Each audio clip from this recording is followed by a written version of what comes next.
Nagawan ng underwear. Sko po, problema ng ilang kababaihan sa isang barangay sa Cauayan City, Isabela. Tutukan sa report. Nawawala sa kapitbahay din niya. Naalarma umano ang mga kababaihan sa Barangay District 1, Cauayan City, Isabela dahil sa pagkawala ng kanilang mga underwear. Pero kamakailan lang, nasolusyonan na ang problema matapos matunton kung saan at sino ang nagnanakaw at nagtatago nito. Suspect ang isang lalaki na kapitbahay mismo ng mga biktima. Ginagawa raw ang pagnanakaw tuwing siya'y nalalasing at kapag madilim na. Mahigit 10, ma'am. Halos lahat ng kapitbahay niya. Ma'am, kinukuha pa rin daw niya, pumapasok. Sa banyo? Opo.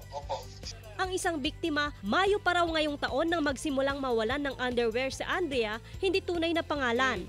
Actually, yung sampayan po kasi namin sa mismong garahe namin. Yung ibang mga damit ko, hindi ko manotice kung nalalaman ko siya. Aksidente lamang din umano ang pagkakatunton sa mga underwear. Nawalan daw kasi ng kalandiuling ang isa sa mga residente at sinabing ang sospek ang huling lumabas ng kanilang bahay. Na nilang, siyempre, flashlightan nilang ganyan. Madilim yung bahay niya.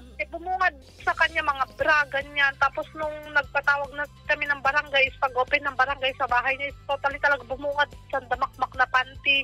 Unang-una pa nga doon is yung nakaibabaw yung bra ko, ma'am, may nadalaw. Aabot sa 2 sakong puno ng bra, panty, kasama na rin ang iba pang damit pang ibaba ang narecover sa bahay ng sospek na hiniling na rin na huwag pangalanan. Hindi na rin siya sinampahan ng kaso. Pinag-usap na lang namin yung tao. Napagkasunduan naman nila na umalis na lang siya doon sa lugar na yun. Nasa barangay hall ang mga narecover na underwear. Ang ilan, kinuha na ng mga may-ari at ang iba, posibleng ibaon na lang sa lupa at sunugin na lang dahil madumi na rin ang mga ito. Ayon sa eksperto, posibleng dumaranas sa problema sa pag-iisip ang ilan sa mamay ganitong kondisyon, kaya importante na maipatingin sila sa mga espesyalista. Joan Punsoy para sa Mornings with GMA Regional TV.